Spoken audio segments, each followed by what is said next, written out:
Hello, welcome to the box right here at the YALI Alumni Expo and Trade Show. The second day of the Alumni Expo and Trade Show is currently underway, and we hope you're enjoying the live transmission, of course, via the YALI Alumni Expo and Trade Show YouTube channel.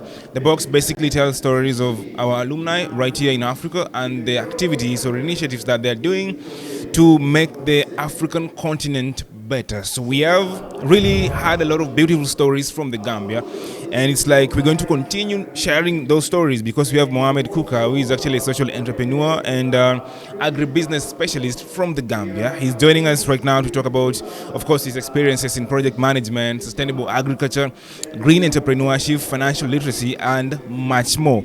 Welcome to the box, Mr. Muhammed Coker. How are you doing? Thank you very much. Yes. I'm extremely excited for you guys having me. So Okay. I'm good, thank you. We are so excited as well to have you. You are a social entrepreneur. What does it mean to be a social entrepreneur? Well, social entrepreneurship is more like entrepreneurs that look at societal problems and come up with solutions to actually solve those problems while also making profit or working in non-profit spaces. Okay, I like that. Away from that, what else are you involved with? Because from your catalog, from your small, from the small detail that we know about you from the internet, is that you really we'd summarize everything to you work with people. That's what you do. Yeah. So maybe you can explain further. What do you do and what's your role? Maybe in a company that you're part of, a startup that you're part of, or something.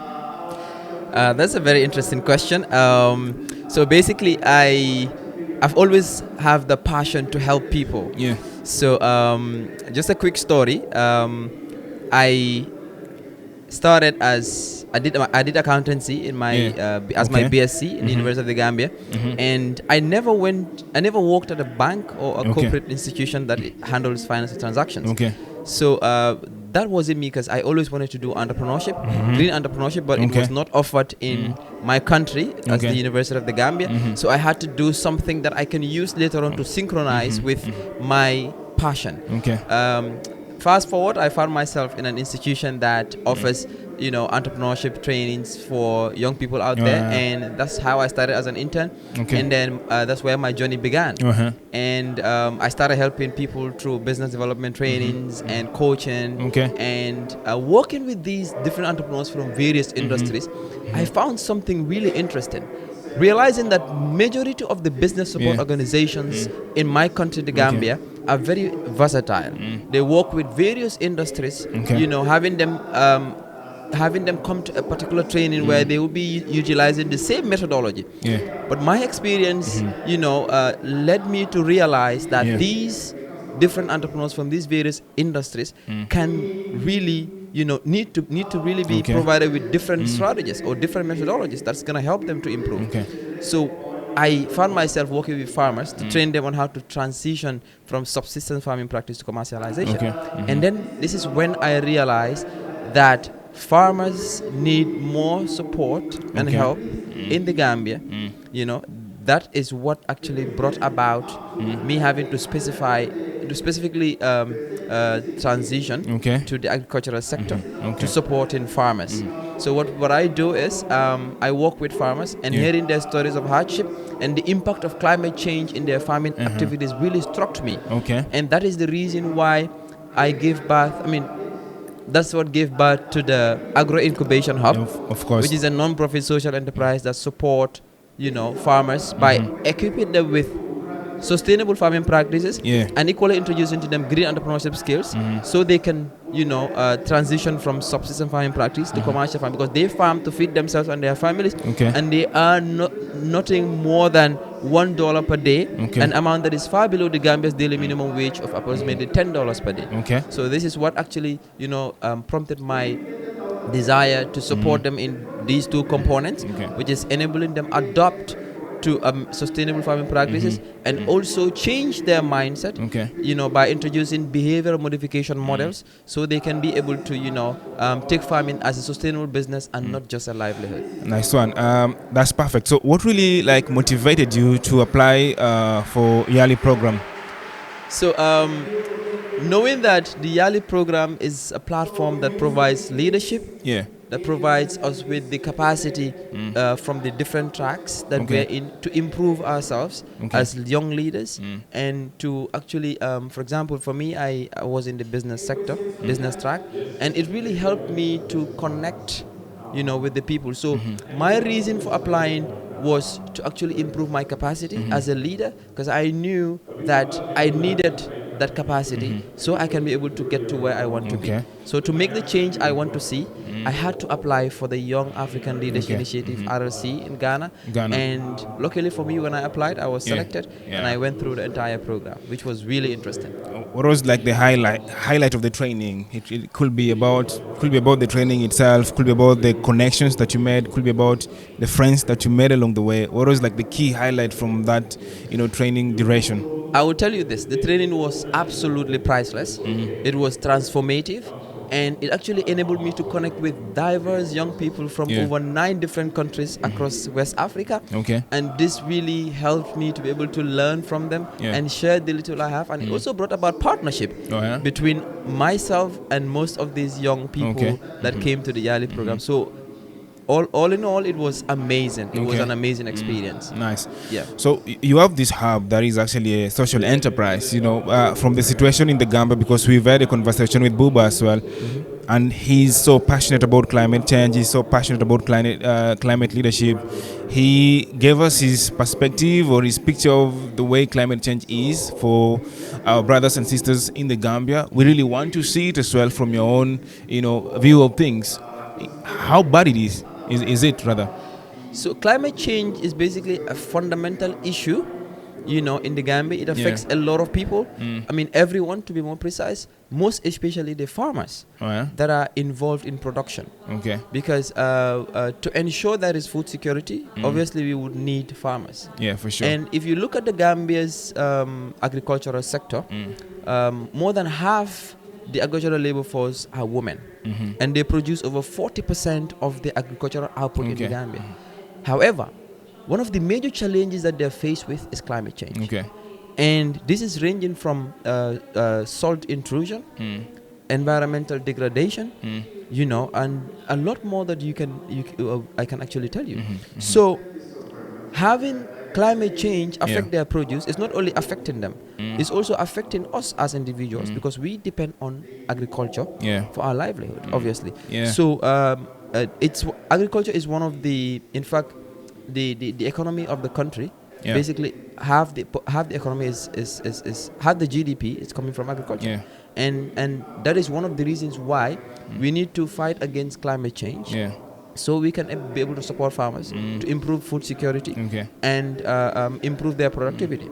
So addressing this challenge is one of the things that we do at the Agro Incubation Hub, because we train these farmers on how to adapt to sustainable practices like how to manufacture their own compost using domestic and environmental waste as raw materials instead of using chemical fertilizers.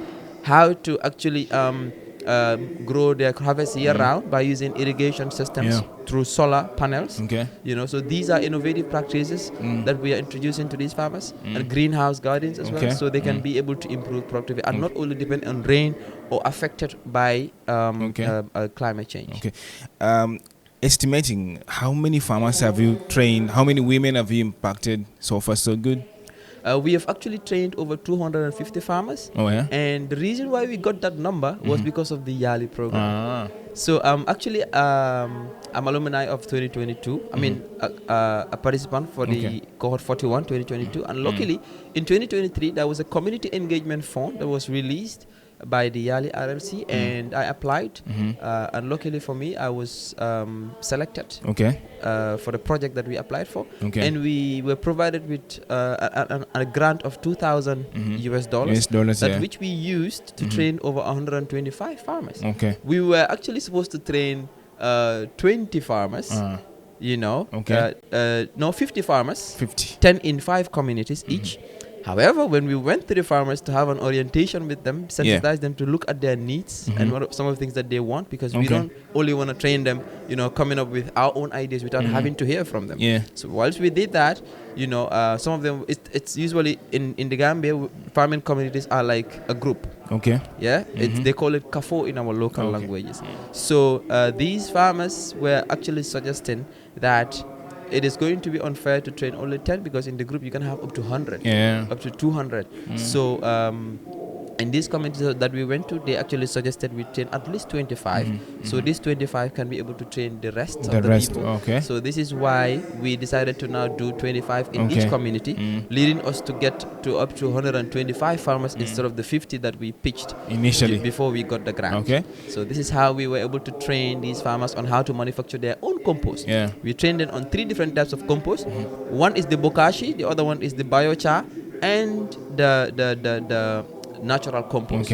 So these 3 compost making that we introduced to them, and we also made sure that it was very practical, and we equally introduced to them green entrepreneurship. So we were trying to ensure that they take farming as a business and not just a livelihood. And today, over 60% of these farmers have actually transitioned to commercial farming, and they are equally utilizing the methodologies we've actually provided them on the compost making. So they do away with chemical fertilizer, because one is expensive and it also contributes to climate change. Nice. That's amazing. So as far as environmental conservation is concerned, and the future of YALI is concerned, what are some of the initiatives or ideas that you can suggest to YALI so that they can maybe better address climate change?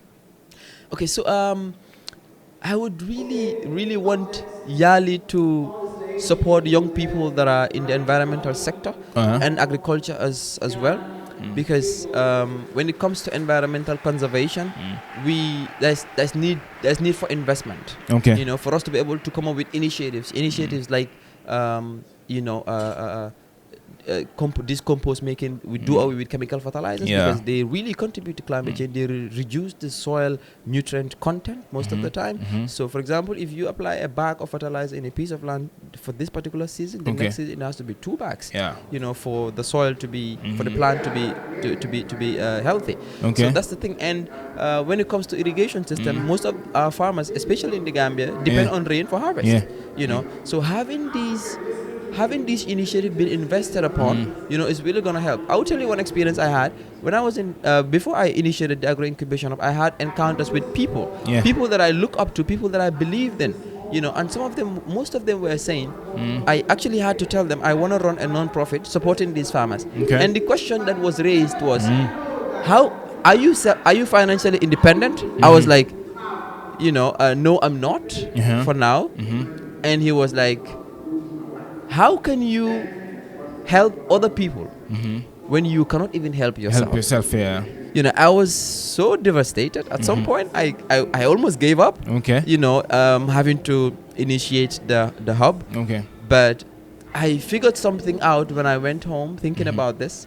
I realized that people are different. Personally, for me, what fulfills me more is not the money. Is having to make an impact, having to make the change that I want to see. And this is what fulfills me. This is what I want. This is my vision. That's your purpose. That is my purpose. So the money comes later.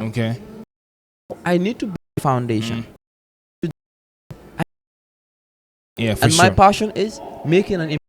This is what fucked passion more to here we are. What kind of leader are you? How would you describe yourself as a young African leader? I am very passionate.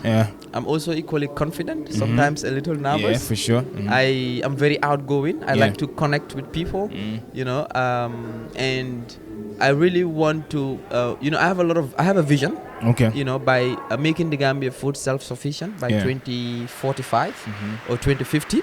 That's my goal. And all in all, I am very open-minded, and I'd like to make changes to positive changes to things, and I like to make an impact. Thank you so much for your time. We wish you all the best. But right now, because you're open-minded, because you want to, keep exploring opportunities, tell us where we can actually get you. Maybe you have a website, a LinkedIn, or something. Okay, I can be found on LinkedIn. Our hub also is we have a LinkedIn account, Facebook, Instagram, and Twitter. So our LinkedIn account, just for my personal account, is Muhammed Coker. Okay. You can find me in LinkedIn, Muhammed Coker. When you type Muhammed Coker, you would see me. For the Agro Incubation Hub on LinkedIn too, it's the Agro Incubation Hub, and you find us there. For Instagram, my personal Instagram is Muha _ Coker. That is MUHA _ COKER. My Twitter is at Muhammed _ Coker, MUHAMMED _ COKER. And my Facebook is just Muhammed Coker. And for the Agro Incubation Hub, wherever you go, whichever social you go to, when you type the Agro Incubation Hub, you would see our logo from the Gambia. Muhammed, thank you so much for your time, and please say hi to the rest of the Gambians and tell them that, of course, we're also passionate about climate change. We're also passionate about African youth rising and changing narratives and creating better lives for themselves. And the future looks good with young people like you. Then we're good to go.